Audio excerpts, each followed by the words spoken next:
প্রধানমন্ত্রী শেখ হাসিনা আগামীকাল ঘূর্ণিঝড় রেমালের আঘাতে ক্ষতিগ্রস্ত এলাকা পরিদর্শনে যাচ্ছেন। বৃহস্পতিবার পটুয়াখালীর কলাপাড়ায় যাবেন তিনি।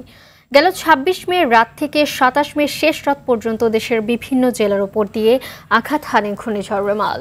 এর প্রভাবে ঝড়, বৃষ্টি ও জলোচ্ছ্বাসে দেশের বিভিন্ন জেলার মতো উপকূলীয় জেলা পটুয়াখালীতেও ব্যাপক ক্ষয়ক্ষতি হয়।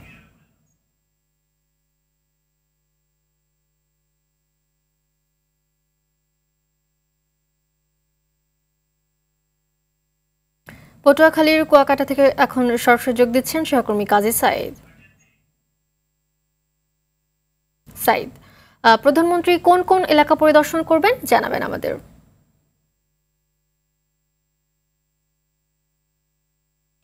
হ্যাঁ মালিহা, আপনাকে ধন্যবাদ। আপনি যেমনটা বলেছেন যে ঘূর্ণিঝড় রেমাল যে টানা দুই দিন যে উপকূলে তাণ্ডব চালিয়েছে, এতে কিন্তু আসলে কলাপাড়া উপজেলা অর্থাৎ পটুয়াখালীর উপকূলীয় অঞ্চলে কিন্তু ব্যাপক ক্ষতি হয়েছে।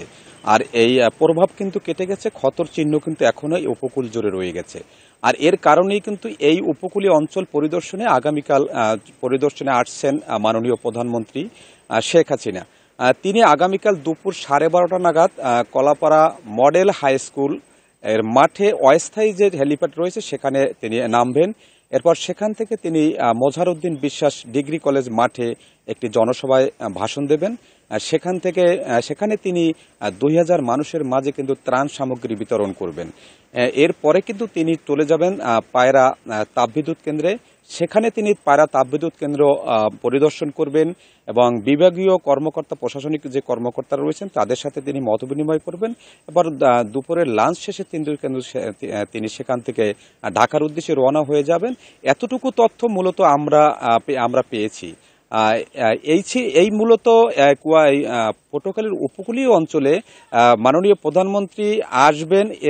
এ কারণে কিন্তু এই উপকূলবাসীর দাবি দেওয়া রয়েছে অনেক। তাদের এই বন্যা থেকে পুনর্বাসনের যে দাবির পাশাপাশি তাদের দীর্ঘদিনের একটি দাবি রয়েছে, সেটি হচ্ছে এই কলাপাড়া উপজেলাকে জেলায় পরিণত করার। আরেকটি বিষয় মালিয়া আপনাকে জানিয়ে রাখি, সেটি হচ্ছে উপকূলীয় অঞ্চলে গত কয়েক দশকে যে ঘূর্ণিঝড় প্রবাহিত হয়েছে বা ঘূর্ণিঝড় আঘাত দিয়েছে, কিন্তু এবারই কিন্তু আসলে এই ঘূর্ণিঝড় রেমাল যে টানা 2 দিন কিন্তু তাণ্ডব চালিয়েছে। বলা হয় যে এই অঞ্চলের সম্প্রতি সময়ের যে ঘূর্ণিঝড় সিডোর রয়েছে, সিডোর কিন্তু ছিল কয়েক ঘন্টার তাণ্ডব চালিয়েছে, কিন্তু এই রেমাল টানা 2 দিনের তাণ্ডবে কিন্তু আসলে ক্ষতিগ্রস্ত পরিমাণটা বেশি হয়েছে। তবে এখন পর্যন্ত সরকারিভাবে যে ক্ষতিগ্রস্ত ক্ষয়ক্ষতির নিরূপণ করা হয়েছে তাতে 50 কোটি টাকার ক্ষতি হয়েছে এই কলাপাড়া উপজেলায়, এমনটি আমাদেরকে জানানো হয়েছে। মালিয়া, এই ছিল আমার কাছে কুয়াকাটা থেকে সর্বশেষ। ধন্যবাদ আপনাকে।